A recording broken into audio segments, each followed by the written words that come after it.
Good evening everyone. Today's topic is UGC NET paper 1 maths section. तो maths में हमारा basic arithmetic syllabus में है। कोई कॉम्प्लेक्स कैलकुलेशन से कॉम्प्लेक्स प्रॉब्लम्स नहीं होती है, इसमें बहुत ही बेसिक प्रॉब्लम्स होती हैं। किसी भी टीचिंग एग्जाम में other than UGC NET arithmetic maths पूछी ही जाती है, so it is equally helpful to other exams as well.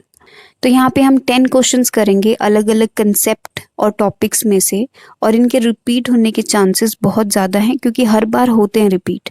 तो किसी ना किसी पेपर में ये क्वेश्चंस आपको देखने को मिलेंगे सेम कंसेप्ट से। तो लेट्स स्टार्ट।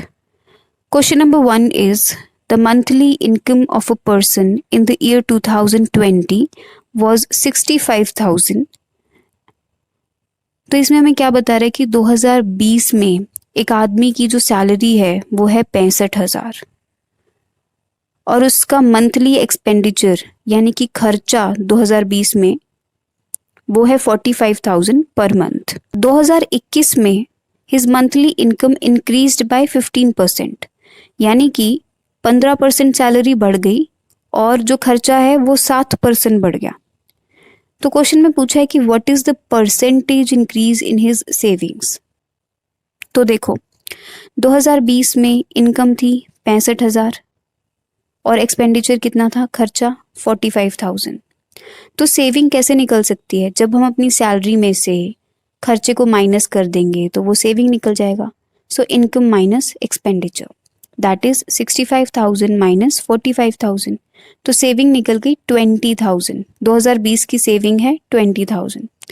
अब 2021 में इनकम इंक्रीज्ड बाय 15%, जैसे कि क्वेश्चन में बोला कि 21 में तो 15% बढ़ गई।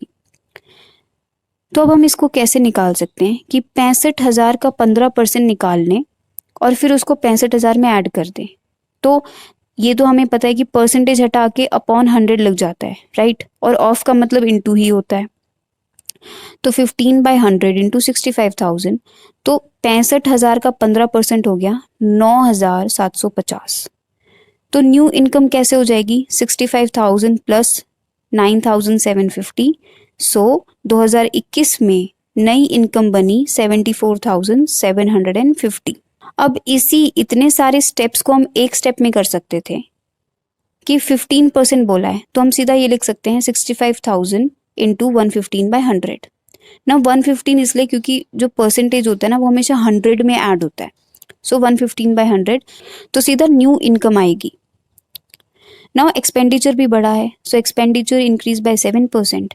तो 45,000 इंटू सेम इसी वाले स्टेप से कर लेंगे 107/100।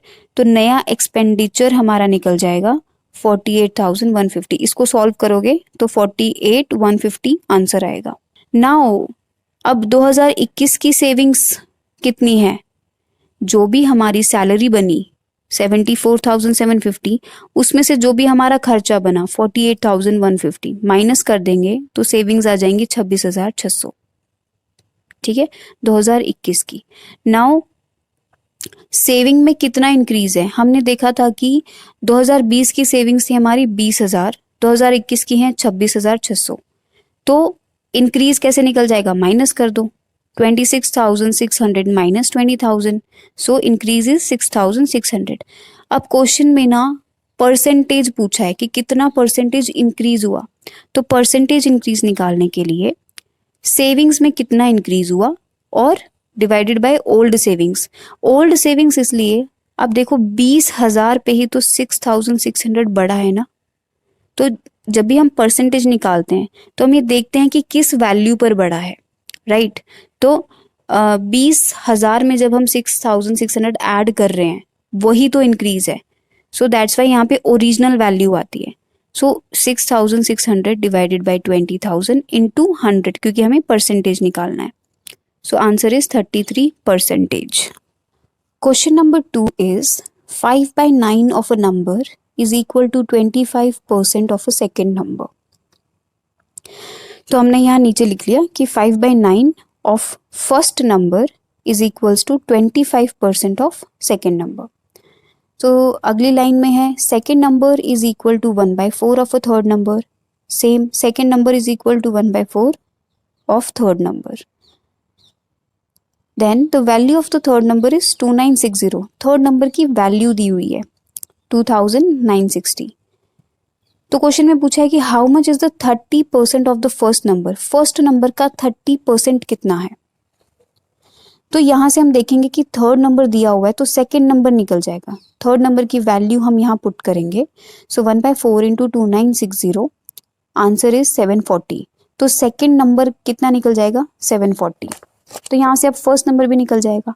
सो 5/9 into first number equals to 25%. So 25/100 into second number that is 740. Now ये 5/9 जब दूसरी साइड जाएगा तो ये नंबर उल्टा हो जाएगा. सो 9/5 हो जाएगा. सो यहाँ पे अब हम इसको सॉल्व करेंगे.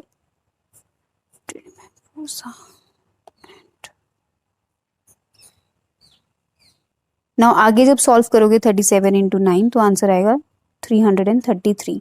नाउ हमसे पूछा है 30% of first number that is 30/100 into 333. So answer is 99.9. Question number 3 is what number should replace question mark in the series given below? So the series is 7, 10, 19, 46, 127. तो हम देखेंगे कि 7 से 10 कैसे आया जब हम इसमें 3 ऐड करेंगे तब, और 10 से 19 कैसे आया जब हम इसमें 9 ऐड करेंगे, राइट. अब 19 में हम कितना ऐड करेंगे कि 46 आ जाएगा 27, और 46 में हम कितना ऐड करेंगे कि 127 आ जाएगा 81, राइट. तो हम यहाँ पे देखेंगे कि ये है 3 की पावर 1, 3 की पावर 2, 3 की पावर 3, 3 की पावर 4. जो नेक्स्ट नंबर होगा उसमें 3 की पावर होगी 5. ना 127 में जब हम 3 की पावर 5 ऐड करेंगे तो 3 की पावर 5 कितना होता है 243. तो वो हमारा क्वेश्चन मार्क में वो नंबर आएगा. सो 370 is the answer. Question number 4, a person starts from point ए. ना ऐसे ये डायरेक्शन वाला क्वेश्चन है और इसमें हम कैसे सॉल्व करते हैं कि पहले ही हम डायरेक्शंस लिख लेंगे north, south, east and west. So he says a person starts from point A and walks 30 metres in the north direction. तो लाइन बाय लाइन हम ड्रॉ करते जाएंगे. सो पॉइंट ए से 30 मीटर नॉर्थ की तरफ गया, देन 20 मीटर्स टूवर्ड्स वेस्ट. तो बना दो वेस्ट की तरफ 20 मीटर गया, एंड रीचेस पॉइंट बी. इस पॉइंट को हमने क्या बोला B. Thereafter he takes a southward turn, यानी साउथ की तरफ मोड़ा और 10 मीटर वॉक किया. तो 10 मीटर यहाँ पे अब देखो अगर इतना 30 मीटर है तो इतना सा 10 मीटर्स होगा, राइट. इस पॉइंट को क्या बोला है C. After that he turns eastward and covers 15 meters to reach point D, यानी कि वो ईस्ट की तरफ मुड़ा और 15 मीटर चला. तो अगर इतना 20 मीटर है तो इतना होगा 15 मीटर, राइट. और इस पॉइंट को बोला D. Finally turning to his right he walks 20 meters. Find the distance from starting point to the end point. Now when you see, आप इसको अपनी जगह रख के देखो कि यार अगर ये इस तरफ मुड़ा हुआ है ईस्ट की तरफ तो इसका लेफ्ट होगा ये और इसका राइट होगा ये. तो राइट की तरफ ये मुड़ा है 20 मीटर्स. तो 10 मीटर ये है इतना और ये पूरा 30 मीटर है, यानी 20 मीटर यहां तक आएगा, राइट. अब स्टार्टिंग पॉइंट और एंड पॉइंट में डिफरेंस पूछा है तो कैसे निकलेगा कि अगर ये इतना 15 मीटर है, ये इतना 20 मीटर है, तो 20 में से 15 माइनस कर देंगे तो ये वाला एरिया नहीं आ जाएगा, ये वाला 5 मीटर. तो इन दोनों का डिस्टेंस है 5 मीटर. क्वेश्चन नंबर 5 इज, ये सिंपल इंटरेस्ट का क्वेश्चन है तो क्वेश्चन पढ़ने से पहले हमें बेसिक कुछ पता होना चाहिए.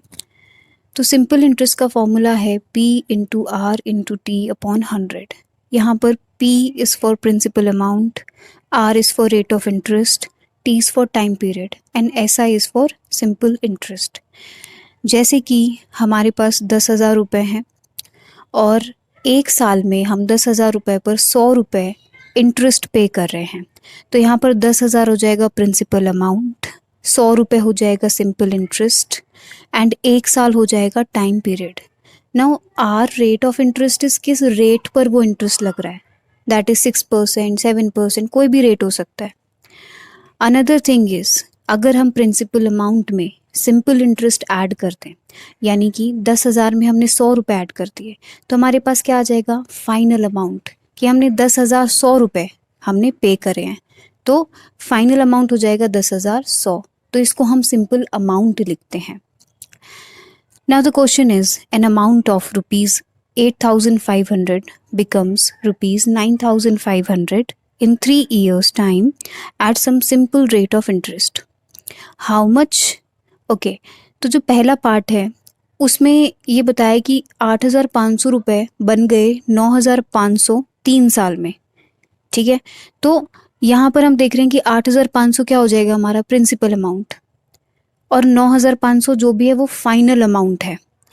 तो जैसे अभी हमने देखा कि 10,000 में जब हमने 100 रुपये ऐड करे तब हमारा फाइनल अमाउंट आया, तो यहाँ पर भी 8,500 में जितना भी ऐड हुआ तो वो 9,500 हमारा फाइनल अमाउंट आया।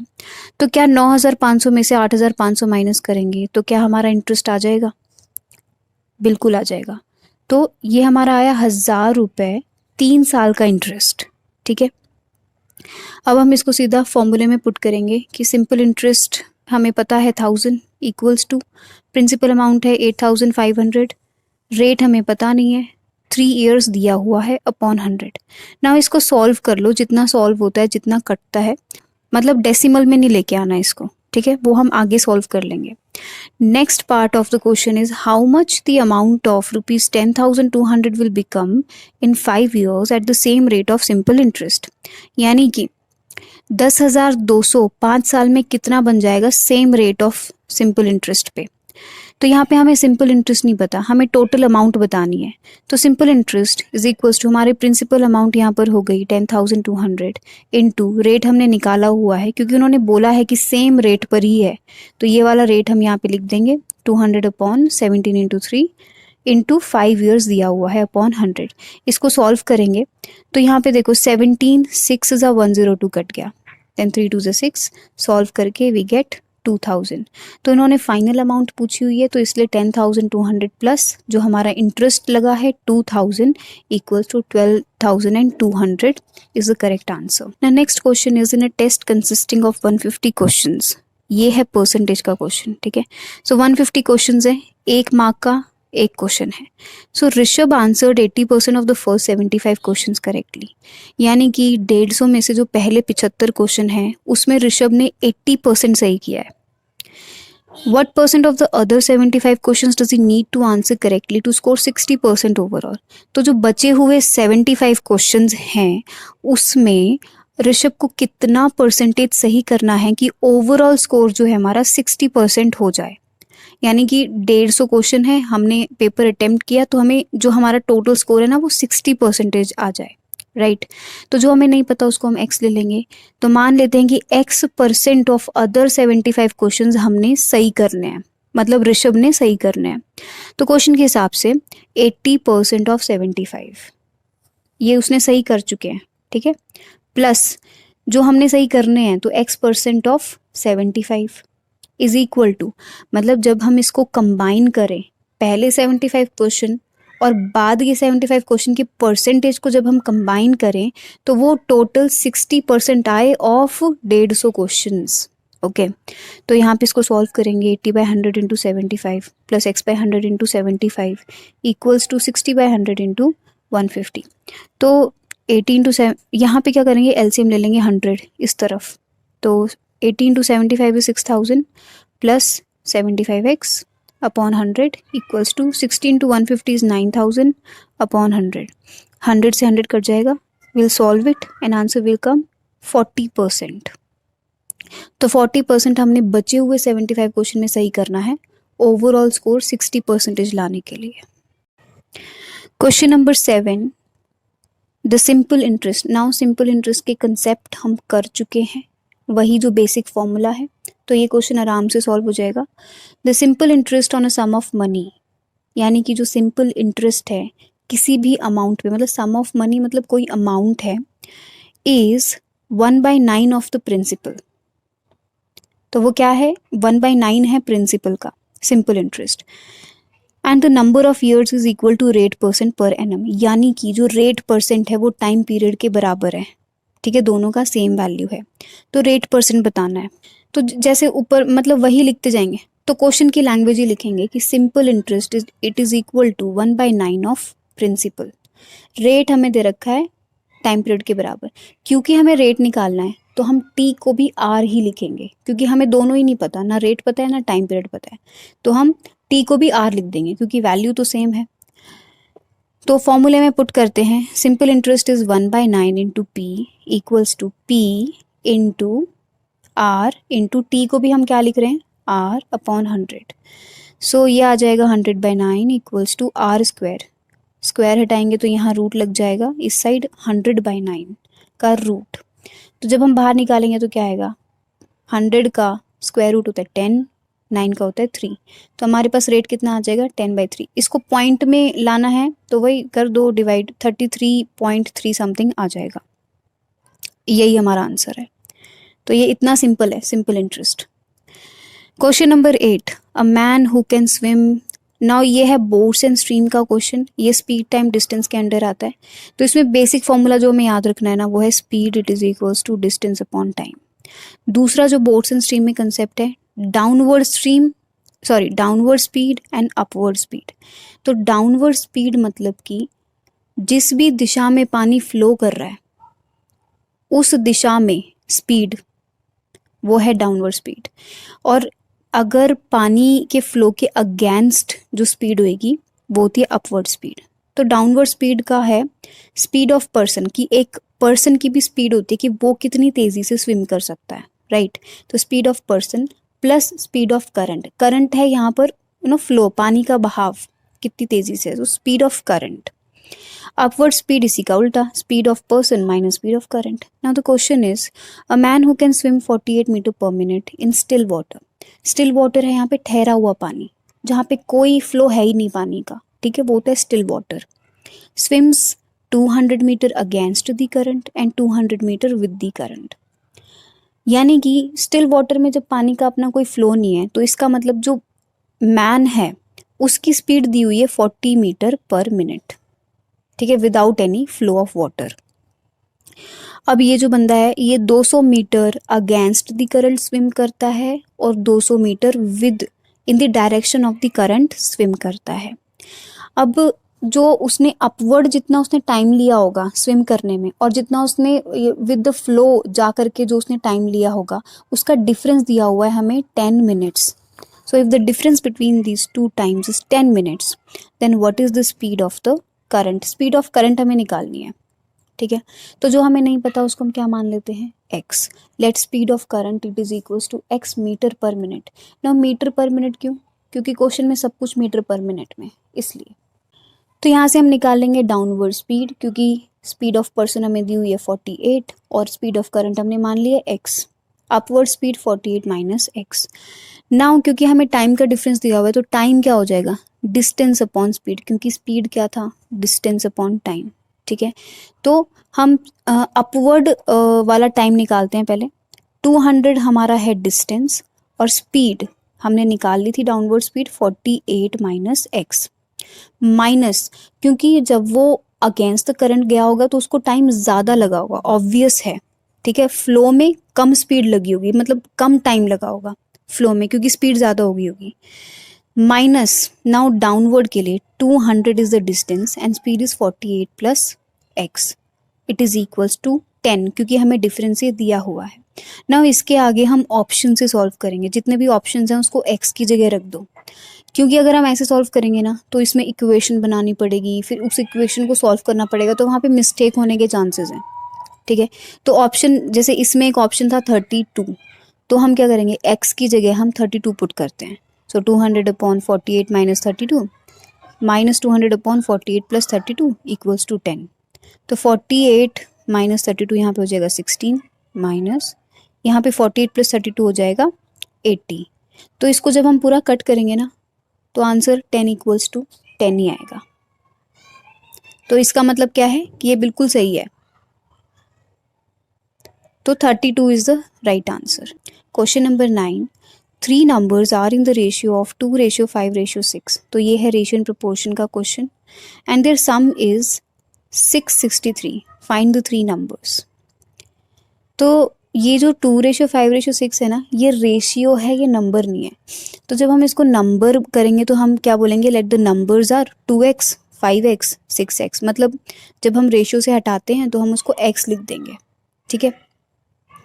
ना इसका सम दिया हुआ है 663, 2x plus 5x plus 6x it is equal to 663। तो इन नंबर्स का सम हमें गिवन है, तो यहाँ से अब हम कैलकुलेट कर लेंगे। 13x it is equals to 663, x आ जाएगा 51। तो यहाँ से अब हम नंबर्स निकाल सकते हैं। इन नंबर्स में x की वैल्यू पुट कर दो, 2 इंटू 51 तो ये आ जाएगा 102, 5 इंटू 51 255 एंड 6 इंटू 51 इज 306। तो ये हमारे नंबर्स आ जाएंगे। क्वेश्चन नंबर 10 ये एवरेज का क्वेश्चन है, तो यहाँ से हम एक बेसिक फॉर्मूला देख लेंगे कि average it is equals to sum upon number of terms. ना सम मतलब क्या, जैसे हमारे पास 5 वैल्यूज हैं, 1 2 3 4 5, तो सम होगा 1 + 2 + 3 + 4 + 5, यानी जितनी भी टर्म्स है ना उनका सम। तो यहाँ पे सम कितना आ जाएगा इनका, 1 2 3 4 5 का सम होगा 15, और नंबर ऑफ टर्म्स कितनी है, 5 है, राइट। तो ये होता है average. So the question is there are 15 students in a class, the average age of the students and the teacher of the class is 15 years. यानी कि 15 बच्चे और एक टीचर अगर हम मिला दें तो उनका एवरेज है 15 साल। तो फॉर्मूला में पुट कर दो, average is given 15 years it is equals to sum हमें नहीं पता, नंबर ऑफ टर्म्स कितनी हो गई, 15 बच्चे और एक टीचर तो 16। यहाँ से सम कितना आ जाएगा 240। The average age of the teacher and student is 2 years more than that of students. अगर हमने अकेले स्टूडेंट का निकाला होता ना तो वो 2 साल कम होता, ये कहना चाह रहे हैं। मतलब कि स्टूडेंट्स और टीचर का एवरेज 2 साल ज़्यादा निकल रहा है, तो खाली स्टूडेंट्स का कितना होता, 15 - 2 यानी कि 13 होता। सो 13 it is equals to sum हमें नहीं पता है, नंबर ऑफ टर्म्स कितनी होंगी, सिर्फ स्टूडेंट्स हैं 15, right. So number of terms क्या होंगी 15, तो ये आ जाएगा सम हमारा 195। तो जब भी हमने एज निकालनी होती है ना, इन्होंने पूछा what is the age of the class teacher, तो एक में जो सम है उसमें सिर्फ बच्चे हैं और एक सम में टीचर भी इंक्लूड है। तो अगर हम इन सम को माइनस कर दें तो क्या टीचर की एज आ जाएगी, बिल्कुल आएगी। तो इन दोनों को माइनस कर दो, 240 - 195 एंड आंसर इज 45। तो उस टीचर की एज है 45। तो यहाँ पर हमारे 10 क्वेश्चन पूरे होते हैं एंड आई एश्योर यू कोई ना कोई क्वेश्चन इस कंसेप्ट से सिमिलर आएगा ही आएगा किसी ना किसी पेपर में। सो मेक श्योर कि ये टाइप के क्वेश्चन आप करके जाओ। So that's it for this video and I think this is the first video I upload for paper 1, क्योंकि पेपर 1 इज़ इक्वली इम्पॉर्टेंट, ये हमें JRF तक लेकर जाता है।